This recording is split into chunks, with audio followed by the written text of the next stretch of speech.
became a surgeon. So you can actually then approach to do some things, some course from overseas. So right now there are a few trainees I think there are about 20 trainees with Richard right now. All right, so they have the training, they were sent overseas, then they do their gazettement, then only they will be certified as a palliative care physician. So for me, I am not holding any of the what they call it, the paper qualification. I'm one of the few what they call it, we call it the old timers. So we are we are under the grandfather. We are under the grandfather clause, you know. So we don't. I did not have any formal paper qualification. I started off to do palliative care with Richard. Then I went to work as an with NGO. I think in total about 10 years before I come out as a private. So for me, I'm actually a GP with a palliative care interest. So so under the qualification, I'm not able to register under NSR because I don't have the paper qualification.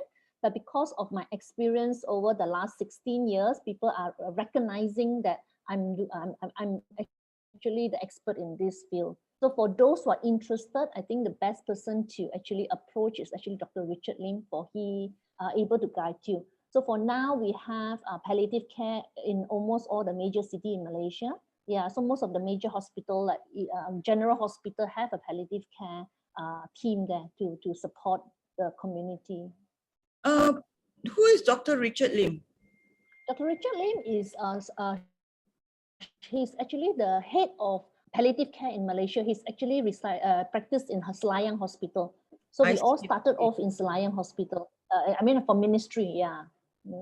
Okay. The thing is that sorry, before so a lot of the GPs can actually provide palliative care to patients, right, in the outskirts or where there is no big hospital having palliative care. There can be like a GP with special interest in palliative care. We can train all those, right? Yeah. So actually, the GP, my colleague has been helping me a lot, because you know that not that's part of my presentation, how GP can help us in pain management as well as palliative care. Yeah. So they have so far they have been helping me to those places without palliative care specialists. Yeah. Okay, come, we start then. All right, just let me okay.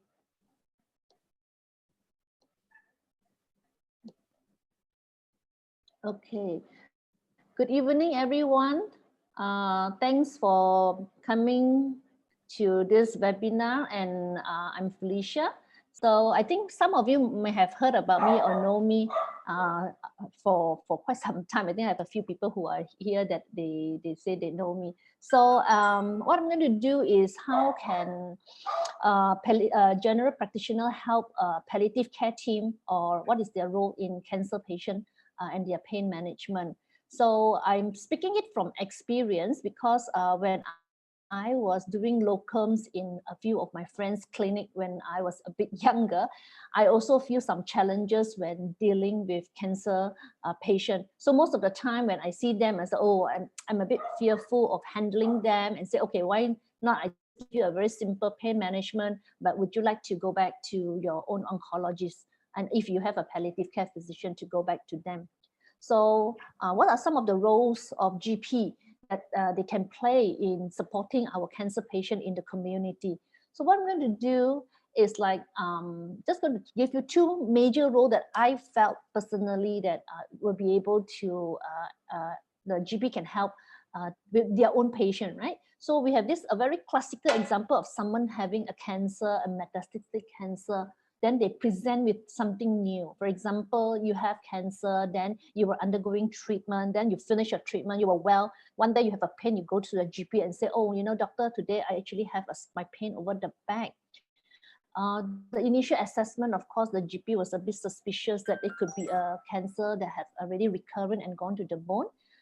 We are very familiar with tramadol, so he would have given some IV tramadol or some analgesia, like for Celebrex, but the pain was better, but it came back again. So our GP colleague will refer that back to the oncologist. A scan would have been done and it would be spread to the bone. So oncologists, especially those having a palliative care team in the hospital, will be referred to for pain management. Will call us in for pain management, while the oncologists do the radiotherapy, hoping to manage the pain. Some of them did, but some of them actually after the radiation may still continue to have pain, and that's when our role comes in to control the pain. So what we do is like we are still in the hospital, we want to send them back to the home community. So we actually write a letter to the person who referred to us and say, look, thank you for sending this patient to us, and please continue the pain management. If there's anything else, please come back to us. So this is one of the important role where GP start to detect new symptoms or existing symptoms has got worse, that they can communicate and they can handle the pain first at their level, at the community level, before sending it back to the hospital, where we can use imaging to help them to determine what is the cause of the pain. And this is what I think Betty had mentioned about. There are a lot of areas in Malaysia, especially in the interior, where we do not have any hospices, we do not have any palliative care service there.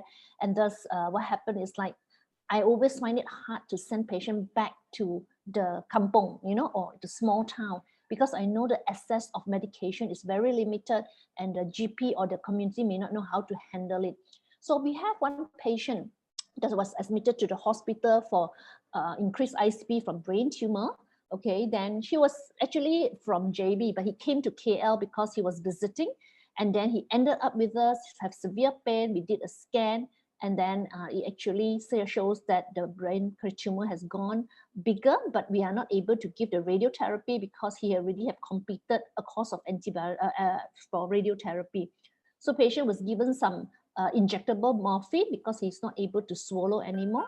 And when he insists of going home, family insists of going home for terminal care. So what happened is like, we try to call up JB itself. You have a few hospitals, but they cover only 10-kilometer radius from their the hospital or the hospices. So they come from an area like, you know, you need to travel about half an hour before they reach the general hospital.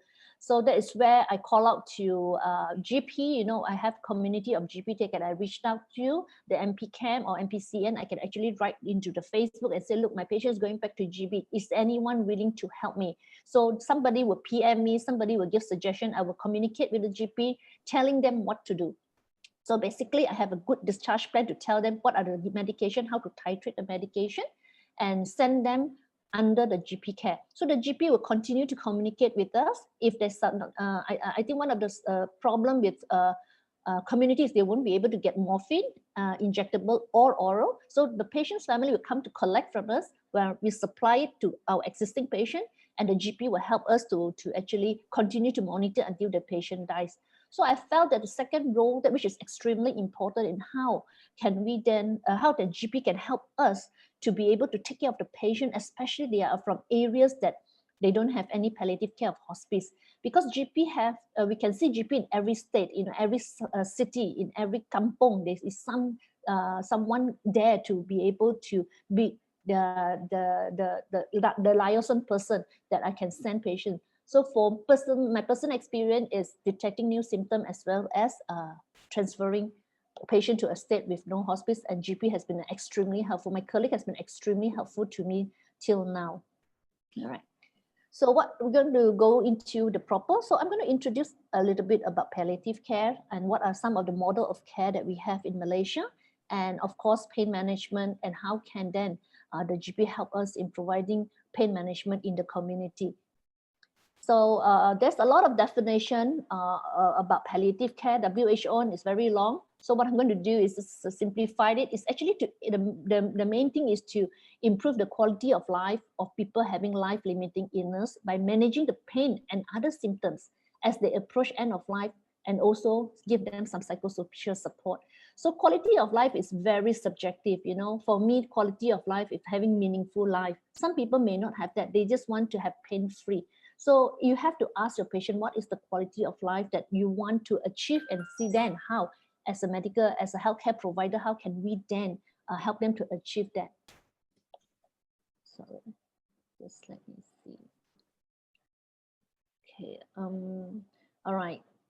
So so what type of person who actually who are life-limiting? People are talking about life-limiting illnesses. Last time people are talking about terminal illness. So life-limiting illnesses are patients that you know that it's not going to live fully to the potential of 72 years old.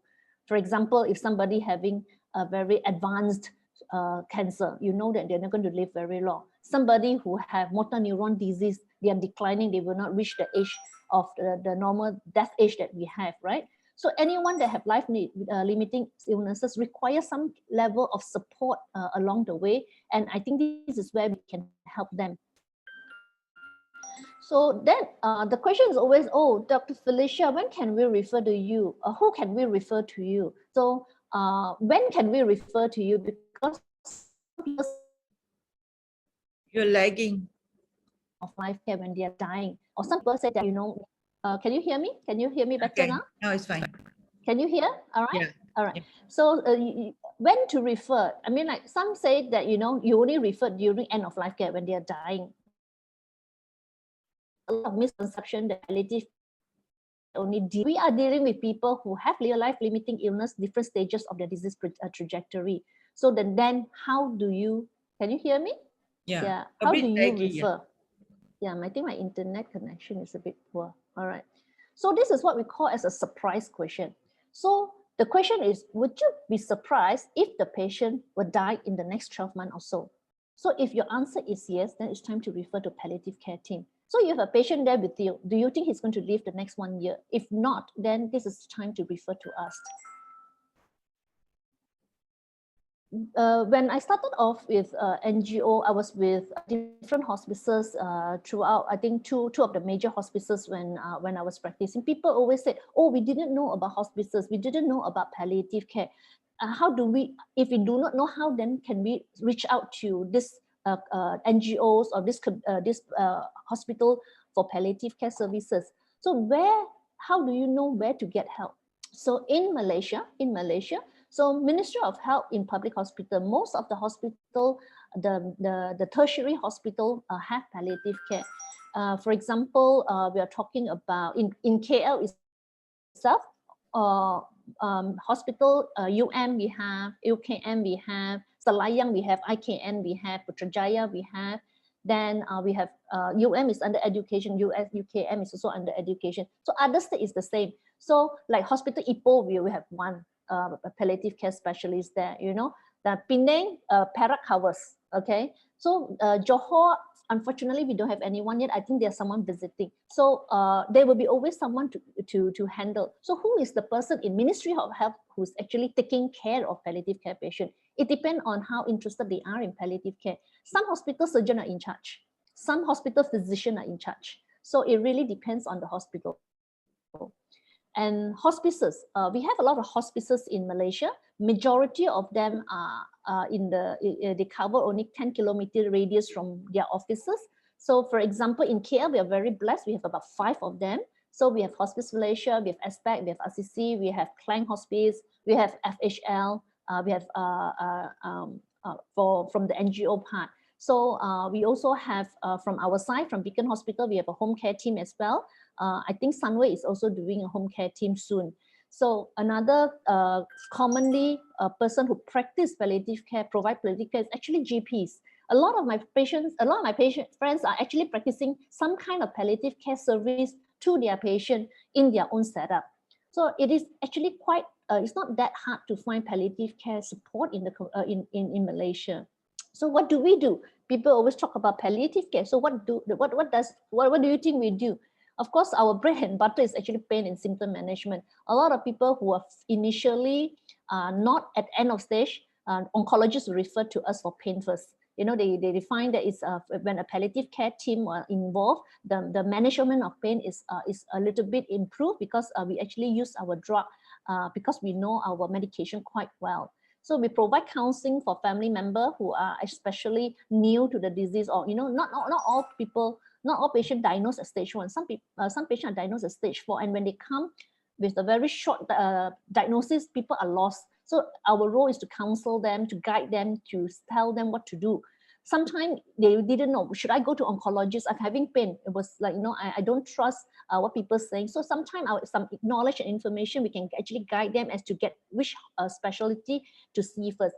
So once some of my patients just come in with obstruction, so I refer them to surgeons first. Some of them actually have more lung problem, I refer to my chest physician first, So it really depends what is their need. Of course, we actually have grief and bereavement services. Grief and bereavement, grief actually can start before they die. Yeah? We have this something called anticipatory grief, in which before patient died already, family felt the loss of that person. So we actually guide them over this period, and after patient died, we actually follow up and find out how they are doing. And of course, if they're okay, then we discharge them. Otherwise, if you think that they need further psychological support, a lot of time we refer them to psychologists so that they can get a best support to deal with their grief. We have nursing and rehabilitative services. And of course, we do education and training. It's like what we are doing right now to get more people to get involved in palliative care, so that, one of my biggest wishes, every rakyat have the ability to reach any of palliative care services, so that they don't have to tell story that they hear somebody dying in pain. So I think that is one of my greatest desire, is to everyone have pain control before they die. So what was the normal journey that our patients go through? Of course, GP is very important. Most of the time when initially, they have problem, they go to their GP. So GP will be the one to, I think you should go for screening. After screening, they say, I think this is something not good. Maybe you should go to see the surgeon, maybe. So diagnosis actually is those who are in the community usually go to the GP first. But of course, during screening in the hospital, we will be able to detect either if the tumor markers is raised, we found a lump. After that, of course, they go for treatment. And after the treatment, if it fails, they will send to the palliative care. And after the palliative care, we send them back into the community. They either die in the hospital or in the community, or they die in the hospital. Our hope is that studies have said that most of the patients, given a choice, would like to actually have their end of life care in the community. So how do we work? In the hospital, we can either have a consultation. Hospital-based, we actually have consultation because we don't have our own bed. So in our Beacon Hospital, we are on a consultative services. So they will be admitting under a general ward, okay, where ours is like one room, one ward is for cancer patient, the other ward is for non-cancer patient. So they'll come under us, we consult, and then if the oncologist is the primary, then we support the oncology team. But they have also hospitals that have bed for palliative care. For example, in Selayang Hospital, they actually have a dedicated bed for palliative care. have dedicated bed for palliative care patient, and IKN also have a dedicated bed for palliative care patient. So in the community base, some hospices do 24 hours. That means they do home visit, but they also can be reached 24 hours. There'll be nurses on call that they can reach at all time. All right. Some hospices do home care, but they only say can reach us out during office hour. So this is this is what we practice in Beacon. My team can only be reached during office hour. After office hour, if there's anything that needed attention, we advise them to come back to the hospital. They are inpatient in, I think, Pure Lotus in Penang. They have inpatient they take inpatient to stay in Penang. And there's from hospital extended to the community. That means it's not independent as an NGO. So IKN have a team to go out within, I think, 20-kilometer radius. They have a home team to visit their own patient, and private side, of course. You're a bit laggy. Sorry. So while Felicia is laggy, yeah, she's very laggy. Felicia? Yeah. Can you hear me? Yes, we can hear you now. All right. So you were lagging. Oh, sorry. So I think you're at the private medical center providing. All right. So for Beacon Hospital, we actually need if the patient cannot come, CCAP has said that we can only take care of our own so-called own patient. So for us, that means the first visit, the family member have to see me in clinic first before I can start my home care team to send my home care team to see patient in the community. I see. So of course, yeah. So Yeah, because the thing is, I find it very beneficial because once they come in with a registration number, when I start to order for blood, you know, what investigation or to prescribe them medication, it works very easy for us. So I think this is one of the requirement from CCAP that your patient has, you have to see, your patient have to be from Beacon. So if there's any GP that want to refer, can always call, let one of us know. I can see me in the patient doesn't have to come. The family just have to come to show me the reports and let me have a brief history. And of course, GP is do home visit when you can. So some of my GP do home visit. They actually go to the patient's house when the patients call them. Not many, because a lot of GPs are a bit worried that the practicing certificate, whether the address allowed them to do home visit. Actually, you're allowed. If you see into the requirement, you can actually see your own patient that from your clinic if they stay near you. Okay, this is the ideal multidisciplinary team. We want everyone to get involved. We want the nurses to get involved. We want the hospice to get involved. We want the GP to get involved. We want the care home to get involved, because at the end of it, patient with cancer can be anywhere. And if the more of us are involved and interested in caring for the cancer patient, I think we can make a we can make an ideal team for everyone. So this is a study from Australia, and I think it is the same in Malaysia. We have very limited, as I said now, I think it's so handful. If you look in the NSR to look for palliative care physician, you can hardly find more than 20. For a country as big as ours, we have only 20. So it is very difficult for us to take care of everybody. But if we are able to disseminate information, we are able to train people, I think the GP plays an extremely important role, because at the end of it, you are the one who will be able to help your patient in your own community. So normally by the time they come to us in the hospital, they have very complex symptoms, you know, unexplained pain, extreme pain, confusion, you know. So yes, in that case, we need to be able to have imaging. We need to get a full team in to find out what is the problem. But I think once patients are more stable, or even at the end of life care, you can see the non-complex patient. GP is the best person to be able to take care of them, because we don't have enough bed to keep everyone in for a long, long time. So I think if we can send them home and under the care of the GP, most patients would prefer that. And the cost of it all on the patient's family to keep the patient in a hospital. Yeah. Yeah, I think the the cost, unfortunately, the cost is quite expensive in private, unless you have you actually have a insurance that have no limits, right? Then I can prescribe whatever pain management I can give. Then I have the free hand. But I'm very careful, because most of the patients that come to us in Beacon, we are not the big players. We don't have very, very rich patients. You know, those are coming in with insurance. So our patients are mainly in the middle class with insurance. So we don't want to exhaust their insurance as well, because first, home care is not covered by insurance. Palliative care itself is not covered by insurance.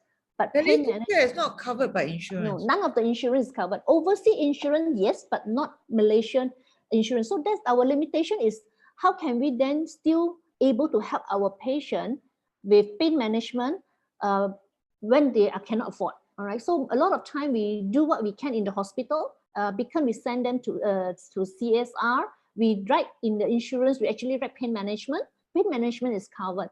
Then if you write palliative care, they won't cover. You write end of life care, they won't cover. So we have to be very careful as well, because we want them still to get some pain management. But once they're at home, if they cannot afford us to go into the house, we refer them to the NGOs. And if they can go back to the GP level, their GP definitely charge cheaper than us. So I think they have help in the community if we are able to find the access. So yeah. So okay. So pain and symptom management is very important. This is how our GP colleague is going to be able to help us. All right. It's mainly because they have built this trust. Sometimes I talk to my patient. Oh, I'm going to send you back to your GP. And they feel fine, because they have built trust over the years as their primary care doctor. Oh, they take care of my mother, they take care of my father, they take care of my brothers, the whole jeng bang is with one GP. So I think the trust is so important. Most of the time when the patient come to us, we only have very short time with them, in days to very short weeks in the hospital. So I think the GP with the trust, they can actually help the patient to understand palliative care a little bit more, pain management, support them psychosocially.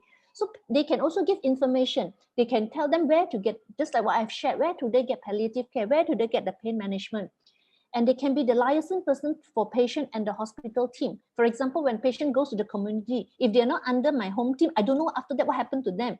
You know, NGO doesn't report, hospices doesn't report back to us, but GP sometimes they're very nice. They write letter back to us when things are, you know, they write to us, oh, I've received a patient, thanks back, thank you for your referral. You know, I'm very happy for those kind of letter, because then they can become a point where we can connect.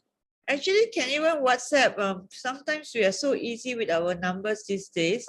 You can always WhatsApp us to see what's the progress like.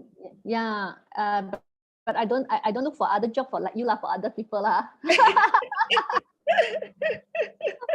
Then of course we rely very heavily on GP to detect new symptoms.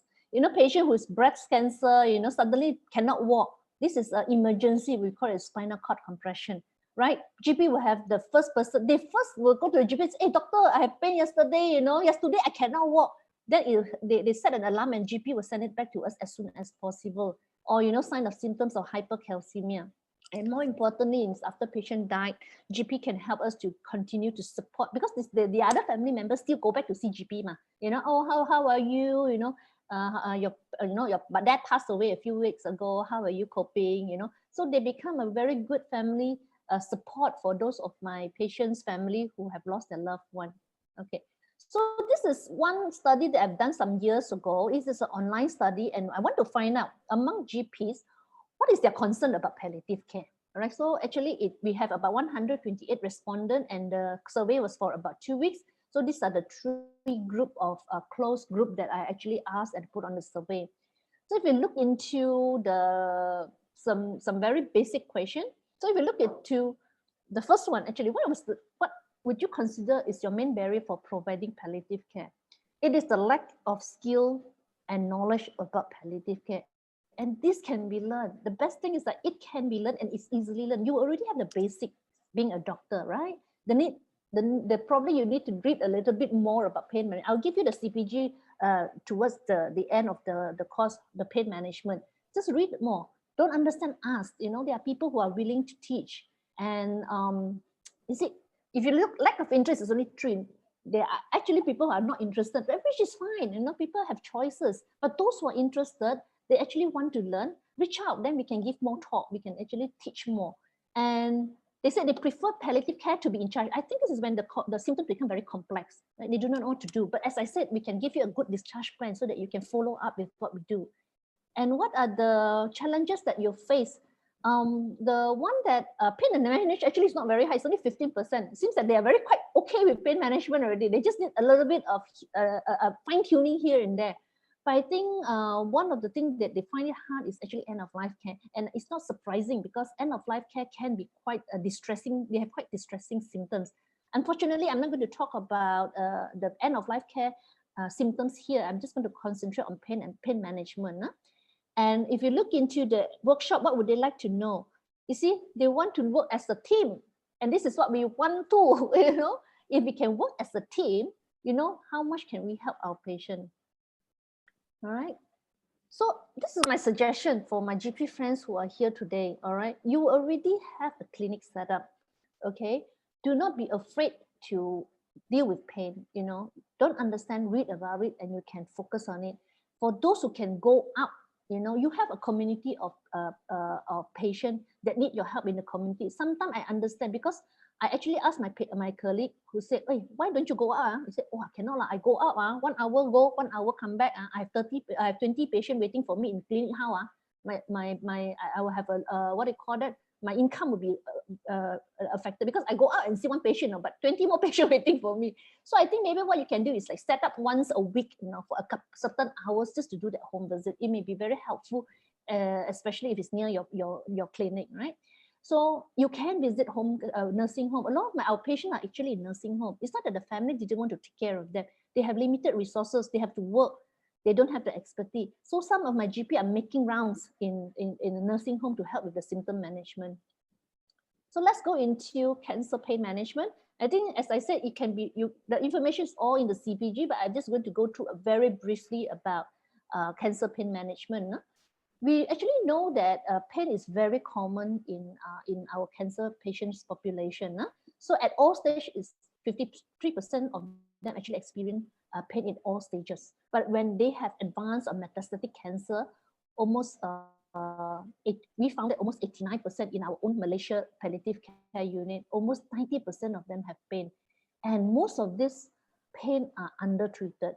It's either because the knowledge and skill is not there, or people just are so afraid of morphine or opiate phobia that they didn't want to take morphine.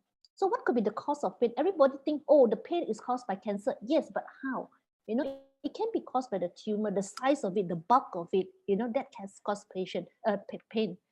Cancer treatment, we have surgical wound. You know, that can cause what do you call that pain.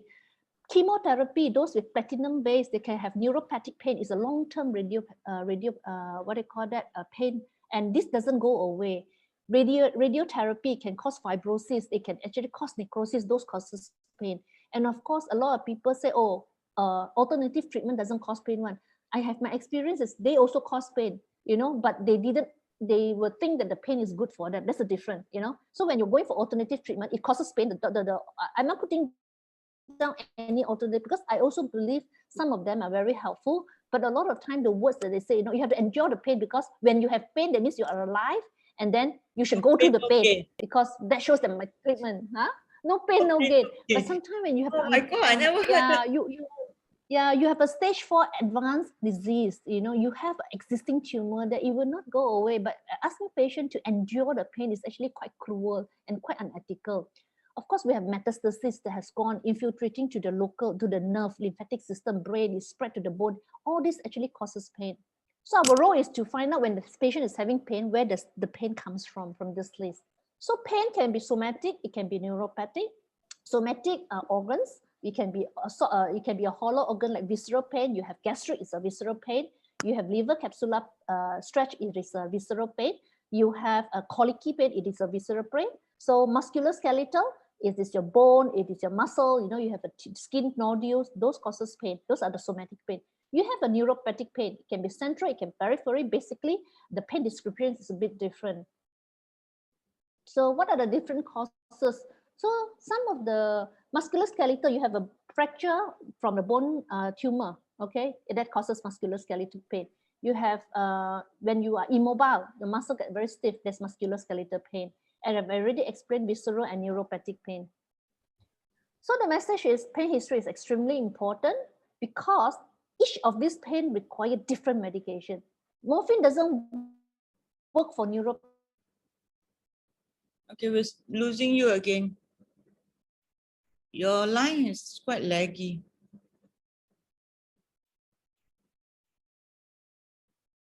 Sorry, Felicia? Okay, maybe you guys can start. Morphine doesn't help in. Sorry, Felicia, we lost you for a while. Maybe you guys can start thinking of questions to ask her. Yeah, okay. Okay, so we lost you for a while. Okay, sorry, I think my internet is a little bit unstable. So I said pain history is very important. The reason is because this different type of pain require different medication, and morphine doesn't work for all. Morphine doesn't work for neuropathic pain. So that's the reason why you must find out what is the source of the pain. This pain history, you can read about it. Bad. It's the worst kind of pain. I have it before. Neuropathic pain is the worst kind of pain.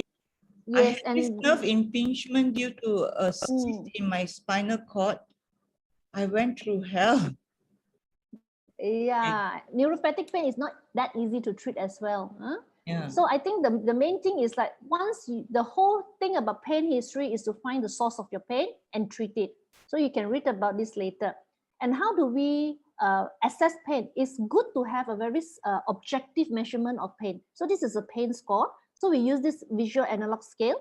That means we ask the patient 0 to 10. 0 is no pain. 10 is the worst pain possible. Which level are you now?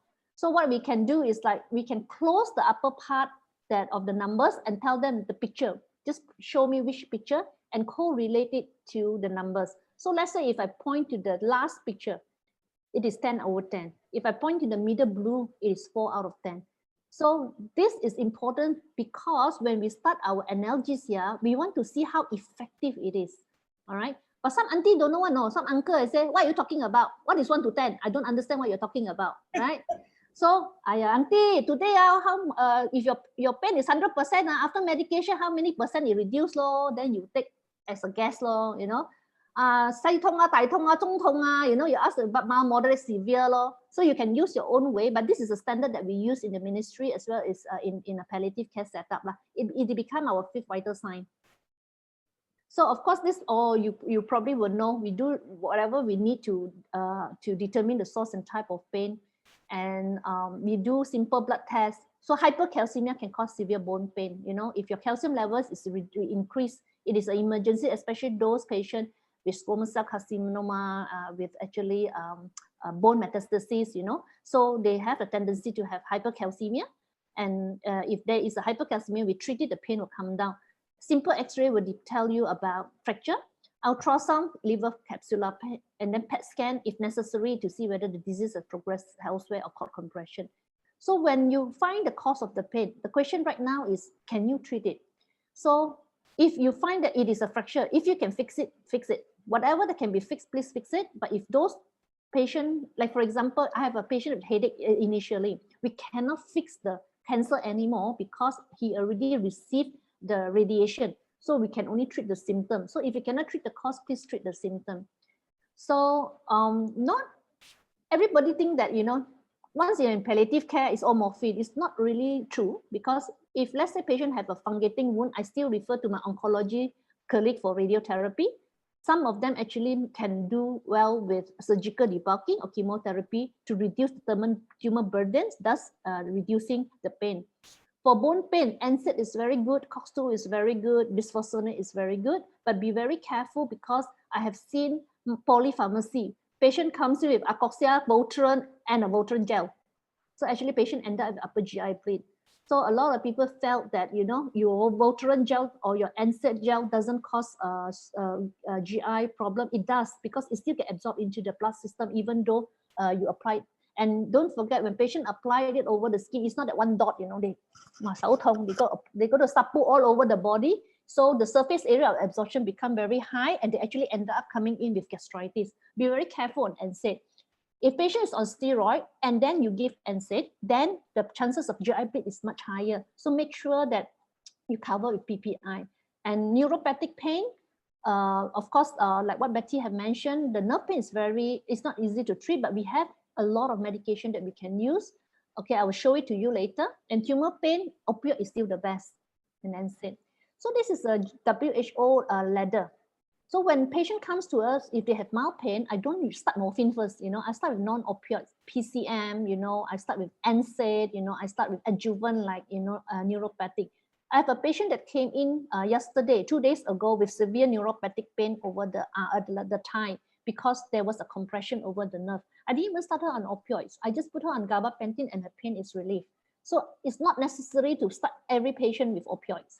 And gabapentin and Lyrica is something that you can get it in the community. Tramadol is something that you can get it in the community. So for pain that is mild to moderate, score of 4 to 8, okay, we can do with tramadol. Weak opioids, we do with DF118, you know. But when the patient come in with severe pain, we do use strong opioids like morphine, fentanyl. We do use oxycodone. And of course, if neuropathic pain, certain hospital, they use ketamine, certain hospital use lignocaine as well. So for the level of community, we don't go up to anything that is not available in the market for those GPs. So because we wanted to encourage patients not to stay in the hospital for so long, even though some of the patients going through injectables, but at the end, we want them to take by mouth. Ladder is the ladder, WHO ladder that I show you, and by clock. So this is something that I've learned over the years. Patient is advised to take morphine only when you're in severe pain. You know, oral morphine works. Once you take oral morphine, it takes 45 minutes before it starts working. So when your patient has pain score of 8, by the time you take the morphine, waited 45 minutes, the pain score will be 10. So don't tell your patient to take medication only when you have severe pain. If they have an existing problem, that means they have a cancer in their body which is growing, they need regular medication. So normally what we do is like for morphine, if you do not have renal failure or there's no renal impairment, it's 4-hourly and PRN. I will explain it to you later. But if you have renal impairment or liver impairment, then it will be 6-hourly to 8-hourly and PRN. So let's just go to some of the opioids that we use. Okay, syrup morphine up to now, I think GP cannot get. So most of this would be given out by oncologists or palliative care physician in the hospital, discharge them to the community or by the hospices. So the starting dose, although it is sometimes advised to do 5 milligram 4-hourly PRN, my advice is start low, go slow. Because if the patient, you start too high, patient have side effect like vomiting, dizziness, they will never trust you again. So I usually start a little bit low, tell them I need about a week, 5 to 7 days to control your pain. You be patient with me. Manage the expectation first, okay? So 4-hourly PRN means if let's say I do 8 o'clock, 8, 12, 8, 8, 12, 4, 8, 12, 5 doses, right? So then in between, if you have pain, that is your PRN dose. So if you are taking at 8, your pain comes at 10, you give 1 extra dose at 10, but the 12 o'clock one you don't miss. So the 4-hourly one you shouldn't miss. The breakthrough is the extra dose. And that's how we calculate what to give the next round. So let's say you take 3 or 4 extra dose in that 24 hours. The next day we increase 30% of your syrup morphine. So that's how we do the titration. So if you are not familiar, I think go to the CPG, they will be actually help you to do the calculation. PCM 1 gram 6-hourly. Sometimes if you have liver tumor, you have liver capsular pain, I still use PCM at a lower dose because Panadol and morphine actually work synergistically and enhance each other in an analgesic effect. And bone pain, of course, we have Celebrex, Motrin, Acoxia, we have Dynastat, we have a lot of things, but I think the common one is the first 3. And I think, as I mentioned, be very careful because a lot of our patients is already if those who are elderly, they do tend to have problem with gastritis and heart problem. For liver capsular pain, it's if you have a liver enlargement or hepatomegaly, because either it's a primary tumor or it's a secondary, it stretches the liver. So when it stretches the liver, there's a lot of inflammation around it. The steroid dexamethasone is helpful. I don't really use a lot of prednisolone, but I know GP does. The reason is because I'm more familiar with steroid. So for dexamethasone, for steroid like dexamethasone, there are worries that if you start patient on dexa, after a while, you need to taper it down because you didn't want them to have this withdrawal symptoms, right? But studies have said that if you give it within 2 weeks, you can just stop it without tapering. What I meant is that, for example, I'm putting a patient on DEXA 8 milligram for the liver capsular pain. So I give DEXA 8 milligram daily for 2 weeks, I stop. So the inflammation would have reduced by then, the pain would have reduced by then, and if it's not, I use opioid. So for neuropathic pain, if you're on DEXA, please cover your patient with some PPI, either with Nexium or some pantoprazole. So for neuropathic pain, this is a very old medication, amitriptyline, which is also very commonly used in the community. Amitriptyline is actually a TCA, an antidepressant. So a lot of people, when you start amitriptyline, be very careful. When they search for it, it's actually an antidepressant, and they think that you're treating them because they're depressed. You have to explain to them this is a pain management. So we started off 25. If your patient, you can go up to 75. 75 actually is the antidepressive dose. So if your patient is already depressed and have a neuropathic pain, it's also good to start 25, then slowly titrate up to 75. But I don't like amitriptyline. The reason is because the anticholinergic effect is very bad. They have very bad dryness over the mouth. Their mouth become very sticky and they have urinary retention.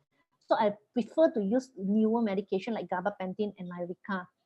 Carbamazepine, I know Dr. Mary Cardosa, she uses it a lot, but I don't use it very commonly. I use a lot of GABA and Lyrica because I find it's quite effective. So if you have a neuropathic pain, you want to start on gabapentin, do 300 milligram on night. 3 days later, do it BD. Then 3 days later, titrate up to 300 TDS. So you can do with Lyrica, with a BD dose. You can start with 50. You can go up to 150. So you just need to learn how to play with your medication. But I think I want to also focus on the pharmacological aspect of pain management. All right. Surgical debulking is important. If you have a very big wound, especially the breast wound, sometimes it's very heavy and it's very painful. So by having a surgical debulking or a radiation of chemotherapy to reduce the size of it, it actually helps in pain management. A lot of patients was advised not to shower when they have a fungating wound or nodules. But we told them that it is okay, you know, just go to a shower, give it a good rundown so that all the debris come out, then dab it dry, okay, and then you can dress your wound with whatever dressing material that you're using. So when I was in hospice, we actually put the patient in the shower and shower all this wound one off to clean, so that at least patient also feel they are clean, because otherwise they will be just being bed bath, you know, they don't feel the cleanliness. And of course, management of lymphedema, you know, we can refer to your your physiotherapist to do lymphedema massage. We can actually do lymphedema pump to reduce the size of the lymphedema, which help in reducing the pain related to the stretch because of the size of the fluid. Huh? And this is something that we use distractive therapy. You know, some patients are no pain when you talk to them, no. You talk for hours also, they have no pain one. But then once you stop talking, the pain start to come. So we know that we can use certain distractive therapy to help them with that. Of course, mindfulness therapy, a lot of people are practicing mindfulness, being aware of where you are at this moment, so that, you know, you don't think about and focus on other things. And complementary therapy. I would like to just bring you to, patient will go and do anything they want, you know. They will tell you, I actually take porcupine powder, you know. Yes. They will tell you that I take Sabah snake grass, because they are desperate. You know, you cannot really fault them, because at the end of it, if you ask me, the oncologist cannot offer you anything anymore. Then where do you go? So people are seeking help. People are seeking hope in alternative. And if you say that, oh, how can you do that? And you judge them, they will not come to you anymore, because why should I come to a doctor? You cannot provide me anything. I have some sensei who's going to tell me that I'm going to live longer. Who am I going to follow? So sometimes I'm a bit lax in that. I said, okay, whatever you do, you tell me, right?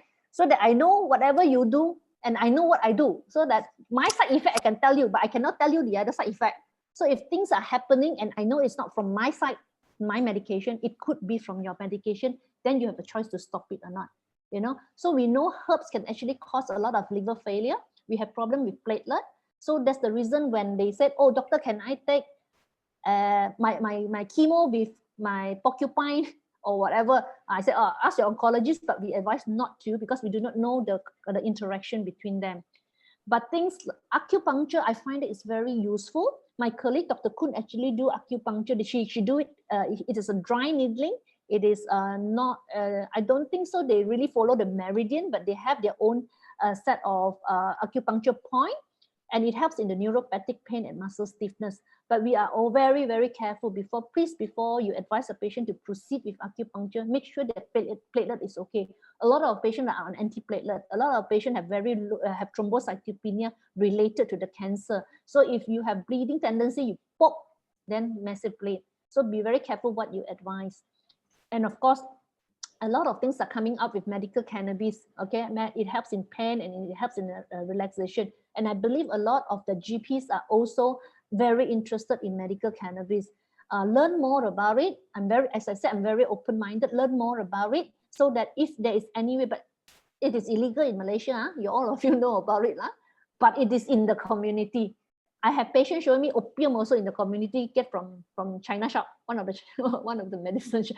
Everything is in the community. You have to be aware, but you have to be aware of what to tell your patient, how to support your patient. But the moment you say, oh, let's say Taima, don't come and see me, habis cerita, you cannot help your patient already. So be open-minded and help them, all right? But don't get into anything illegal, what I'm saying, you know? So this is the CPG. You can actually type CPG for management of cancer pain. The whole PDF file format will come out, all right? And all that I speak of, actually, you can find the information from there. So for now, I thank you for your attention. And I think I should go to the chat and find out what was the question. Okay, there's no question at the moment yet. We will take questions now. Let me, okay, while we are waiting, maybe I should share my screen. Okay, let me share so that this is what they are also waiting for. Okay, let me see. One participant. So basically, this is it.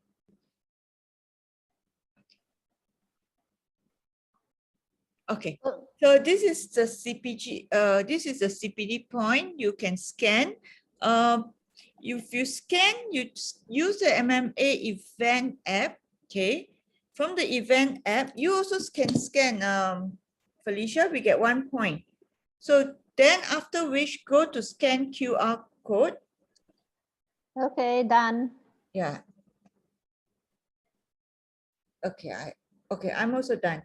So if you are unable to scan, okay, please get back to me, either message me or on Telegram or WhatsApp will be best lah. Message me on WhatsApp, and then with your name, your IC, MMC number, and your email address, we will do it manually for you. Okay, so is there any question? So Farah now Sahira said, okay, it's actually cannabis or ketum? Ketum is okay or not? As I said, both of them are actually illegal. Okay, so you have a patient in the ward ongoing chemo, but they take ketum. Okay, so you do not really know actually what interaction it will have. You have I would advise the patient to tell them to find out why they're taking the ketum. You know, what is the intention of taking the ketum? If the intention is taking ketum is for pain management, my advice is that we have also a very good pain medication, which is actually we know the side effect, we can manage it better, and then ask them whether are they willing to get somebody in to have the pain management done. So if you can offer them something in replace of ketum, because ketum I don't know how many ml inside got what, you know, so very hard to assess. But I think ketum is quite famous is because it is there in the community. All right. So my advice is, I do not know how ketum interact with chemo drugs. Okay, but we know of a medication that doesn't interact with the chemo drug but can give you the pain relief. So I'm not sure. So it's okay or not? Cannabis is illegal, but if you tell them it's illegal, then how are you going to report them or not? So it's also an ethical issue here. Huh? So my answer is offer them something that is legal, and that is what the CPG says, and it may give you a better pain management. Assume all cancer patients in palliative care have pain. Well, I have patients that don't have pain, but I have a patient have very severe breathlessness. For example, I have a patient with CA lung, have no pain, but palliative care, but they have more respiratory symptoms than pain. I have patient have brain tumor, have actually no pain, you know, but they have confusion. Okay, so we deal with the confusion. So not everybody in palliative care or cancer have pain. Is vitamin C contraindicated with folks when treating colon cancer, referring to the study with the help with cancer? Okay, this one you have to ask the oncologist. Vitamin C is injectables or oral? Injectable vitamin C has very high what they call that? What's the word they use? Vitamin C, very high. Sorry, suddenly I have a brain the block. Vitamin C is also injectable. Vitamin C is also not allowed in Ministry of Health. So when not allowed for what? Not allowed as in IV vitamin C is not actually allowed as a drug, huh? Yes, as a treatment. It hasn't been proven. I mean, like they haven't accept that it is a proven. Oh, sorry, the word is antioxidant. So it hasn't been allowed to do IV vitamin C especially in the ministry. So is it contraindicated for folks? I do not know, but I know people are using vitamin C as a very high antioxidant to treat tumor. So for Ethan, they are referring the studies with cancer. I'm not sure which studies they are talking about, but I think that if they ask you, is it allowed? I think you just have to be honest and say, like, what I tell you, I do not know. It's not allowed in Malaysia, but if you can find more studies and some doctor who are willing to give it to you without having their license being revoked, then please go ahead lah. Yeah. can Lyrica be given with antidepressant, but both in low doses? Which antidepressant, Siva, Sivandan, which antidepressant you are giving? Okay, while Siva is typing here. Okay. Okay. Yeah, he's we trying to have go one. to Singapore. Yeah. Yeah. We wait for Siva's question. All right. Answer first. There is a lady who asked on Facebook, Chia Mm. Mei, say, Mm. oh, hi, very interesting talk. Do you Okay. manage pain in PEDS patient? Yes, I do. She Okay, so does. I'll come back to that. Okay, so can Lyrica be given with amitriptyline? Okay, so it depends on the indication. So Lyrica, you give it for neuropathic pain, but amitriptyline, you give it for antidepressant.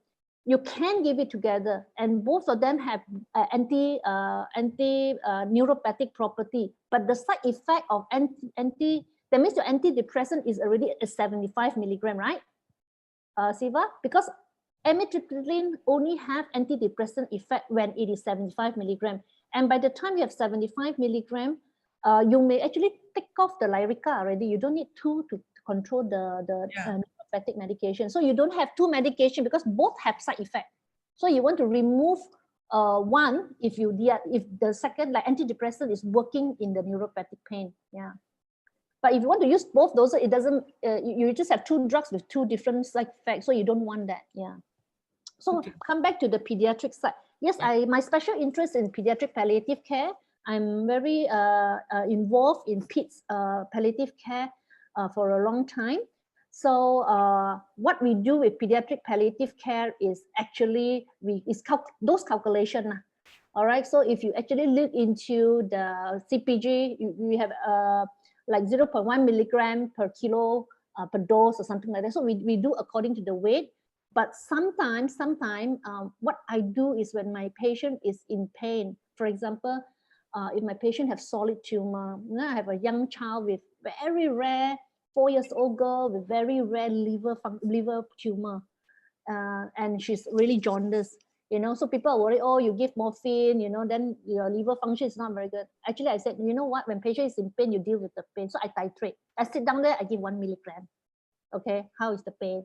Okay, not good enough, I give another 1 milligram. So I do on the spot titration for my patient if they're in severe pain. But if not, the principle is still the same, 4-hourly PRN. And same as gabapentin, we do lower dose. We just have to calculate, like your French Shan, you just calculate everything in kilogram per kg lah. Just get the right dose. We do pain management. But children, I find that another way to work with them to get pain management is actually, I use a lot of games. I use a lot of play.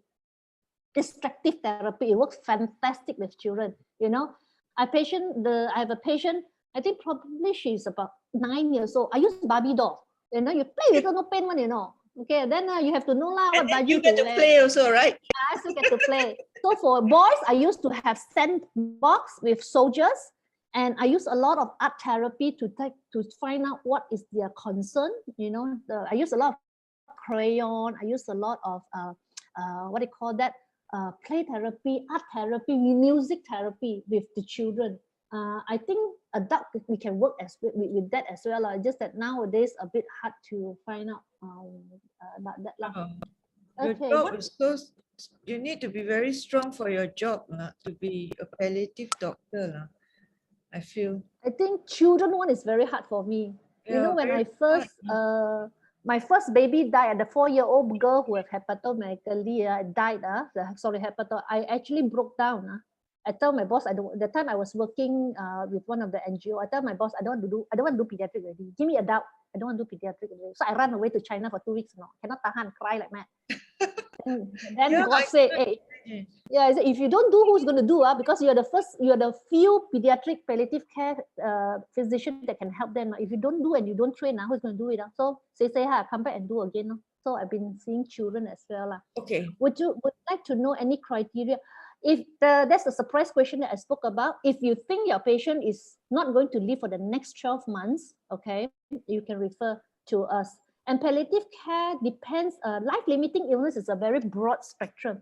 Some hospices only receive cancer patients, advanced cancer patients. Some hospices receive end-of-life care.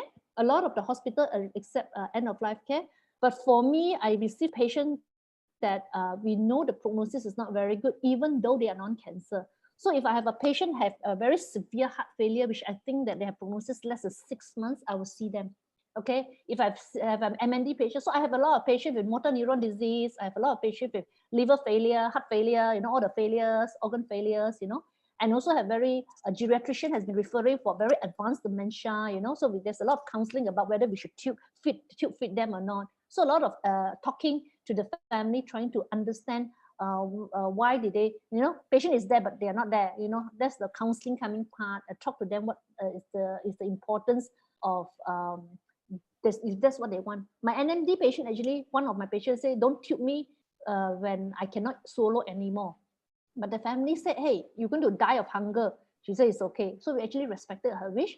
The moment she cannot take orally, we don't tube her. She lasts for 2 weeks. She passed away the way that she want. Yeah. Okay, I have a few questions. Mm. Okay, myself. Okay, so now I like the idea actually of GPs having their own special interests. Okay, of course you are the ultimate goal where you can actually be a GP and then have an ultimate interest in palliative care and then eventually becoming a palliative care physician. But of course, GPs can take interest in the palliative care.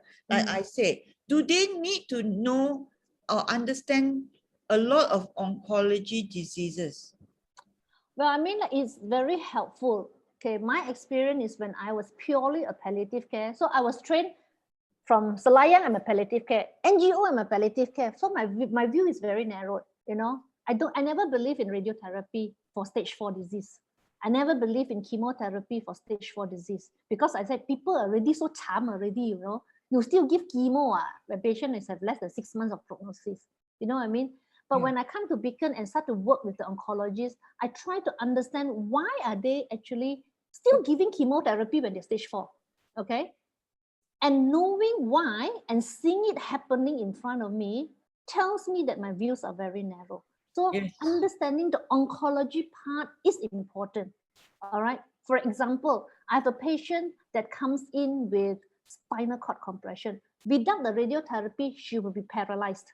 Okay. But we know that we cannot cure the cancer, but we can deal with the symptom better once the oncologists are involved. So a little bit of oncology, a lot of the palliative care registrar, they actually work with the oncologists so that they can understand the psychic, why they do certain things, right? So for me, I think, yes, for me, my experience with oncologists have helped me to be a better palliative care physician.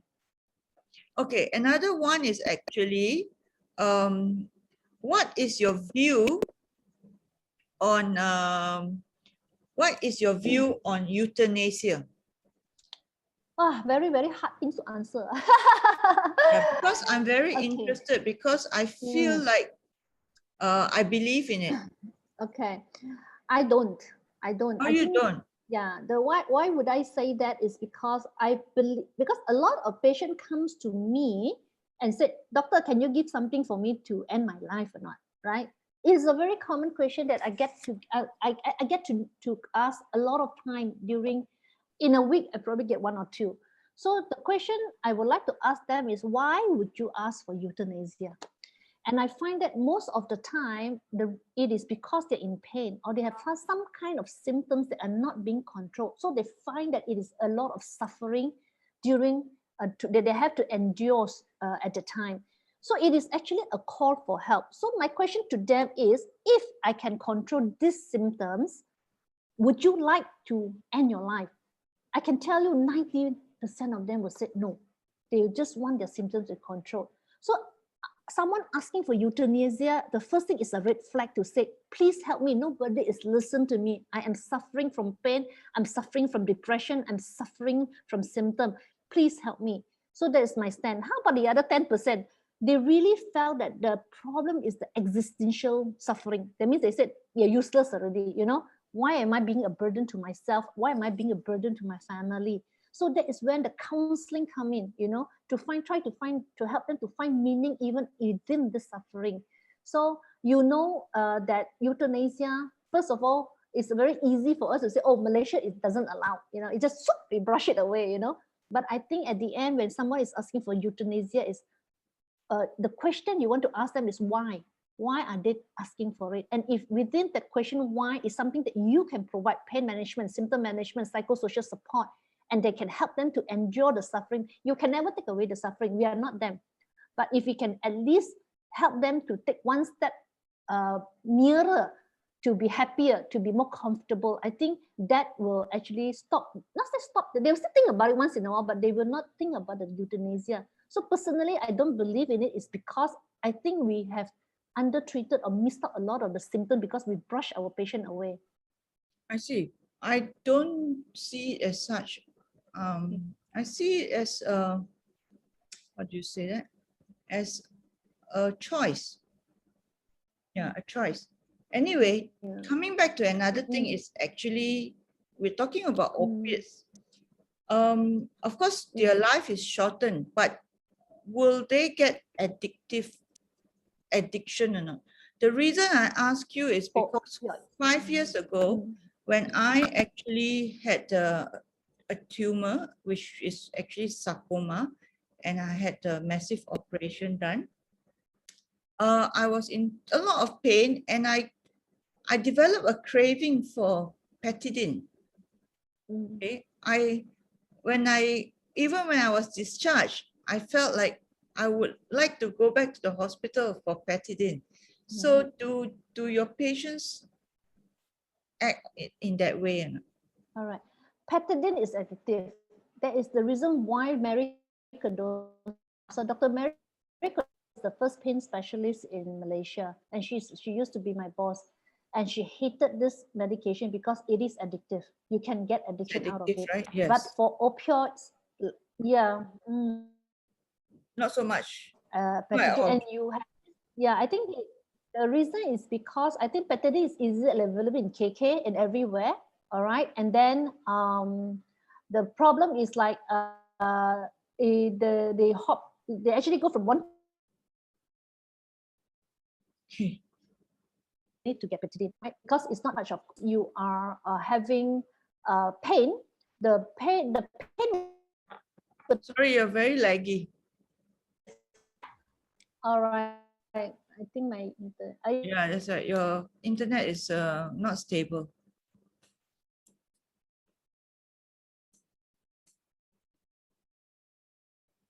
Okay, sorry guys. Okay, anyone having problems to scan this QR code? Better now? Yeah, better now. All right. So morphine, we do have patients who require it more when the cancer tumor grow in size. So it's more of dependent rather than tolerance rather than addiction. So let's say you have patients coming in with 2.5 milligram of morphine, and as the disease continues to progress, we know that the requirement of the opiates will increase. So that is not really addiction, it's more of tolerance. The body actually need more morphine because the disease is more progressive.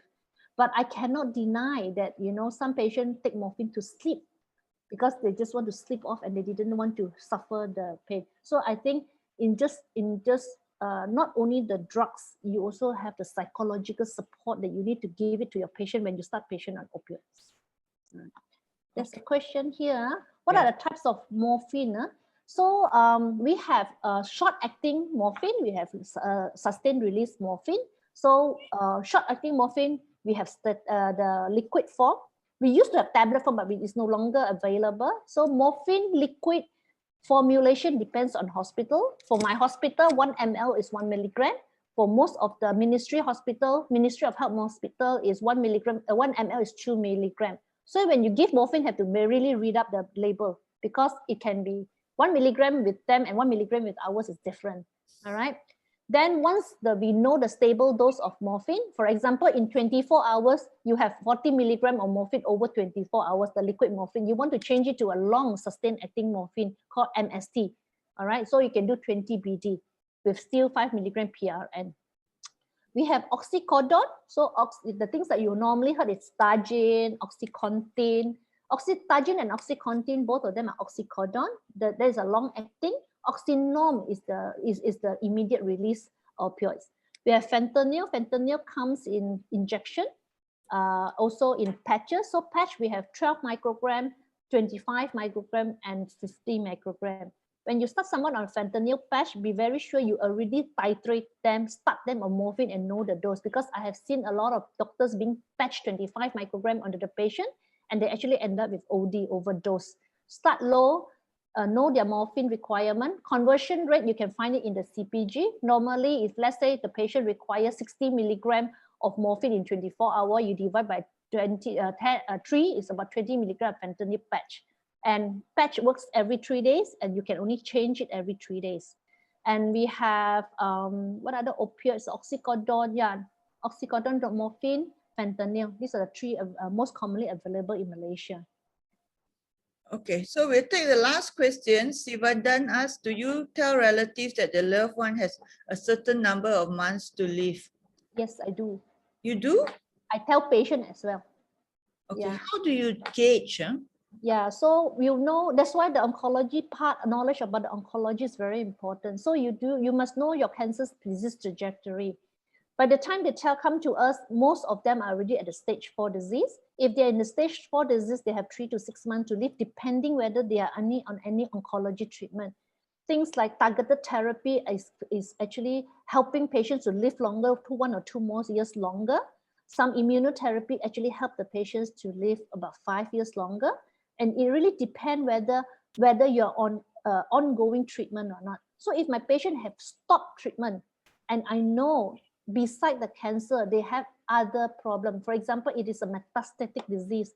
You have a patient that comes in with CA breast, with lung, liver, bone cancer. And now you see that the biometer is, your parameter is, you have hypercalcemia. It's one of very poor prognostication factor. Hypoalbuminemia is one of the very poor prognostication factor. So with this, it will give you at how long, from what time to how long. But I cannot tell you definite. So for example, a patient come to me and I suspect she have weeks to go. How do I know it's weeks to go? Because every few days or every week, there is a new symptom or new problem related to the cancer. And I say, okay, now I will tell actually, I'm quite honest with my patient. If my patient come to me early, in the very beginning, during my first consultation, I will actually ask them, how honest you want me to be with you? You know, how much do you want to know? Do you have a proxy that you want me to tell everything? Most of them say, okay, tell me the truth, but a lot of them cannot handle the truth sometimes, right? So you also want to know their psychological status. Are they a patient on, are they have anxiety? Are they depressed? So these are the factors that you need to analyze and say, okay, this patient cannot be so truthful. Tell the truth, but don't tell all the truth. Then you want to ask, why do you want to know? I want to prepare. So I will tell you, okay, roughly you have you have short months. I tell them, doctor, why short months? I said 9 months is not short months. 9 months is quite a long months, right? So I said probably 2 to 3 months. So if there's anything that you need to do, you actually need to start preparing for it. I just told a patient that in ICU today that he has very short weeks to live, and I said, it's time to get your things in order. Have you sorted your will? Have you spoken to your wife? Then I spoke to the wife. The wife couldn't accept it. But then the husband said, please tell her, because I can't tell her. So I have to be the breaker of the bad news. All right. So sometimes it's not easy, but I think by being truthful to your patient, it allowed them to prepare some of their unfinished business, sort things out. I have one patient coming in to me and tell me from nursing home and say, doctor, cholangiocarcinoma, very short prognosis. I don't want anything. Promise that when I'm dying, you give me, you make sure that I'm comfortable. So we talk about palliative sedation. Okay. So when the time comes, I give her palliative sedation, and I don't give her any fluid. I don't give IV drip. I stop all my IV drip. Okay. And then she passed away in 2 weeks' time. So you have to know your patient. You have to talk to your patient. You have to understand the patient, so that when you tell them you have 2, 3, 6 months to live, all right, you want to know why they ask that question. I always tell them, is this something that you need to do before 6 months arrive?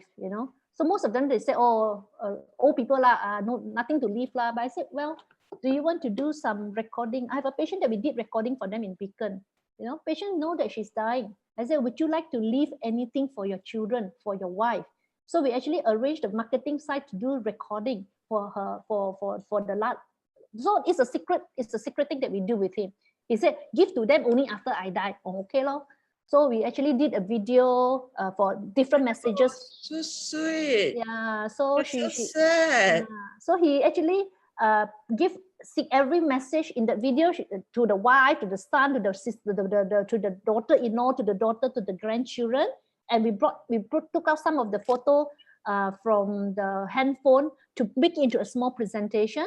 So when patient died during the funeral, the wake and the funeral, we actually told the son, you know, your dad have left something for you. Would you like to have it? Because I think it's going to be very meaningful if you can put it during the wake and funeral. And the son really appreciate what we did because they can hear and see the father even after he passed away. So telling people short prognostication is not that scary, and it's not a bad thing because it gives them time to prepare for the dismissal, and after that how to give the patient family time to grieve properly, opportunity to grieve properly. Yeah. So I hope I answer. Okay. Hmm. Okay, so Sivanan say he always feel God's decide. So of course Felicia is a believer. I'm not a believer. So I don't take God into consideration. Okay, so anyone who has problems with scanning the QR code, please WhatsApp me at this number with your name, your MMC, and your IC number and your email address. I will then send it to the Beacon marketing personnel, which is Fiza, who is here now. She will actually manually do it for us. Okay, and with this, I would like to thank, of course, Felicia and Fiza for making this happen. I think it was a very interesting talk.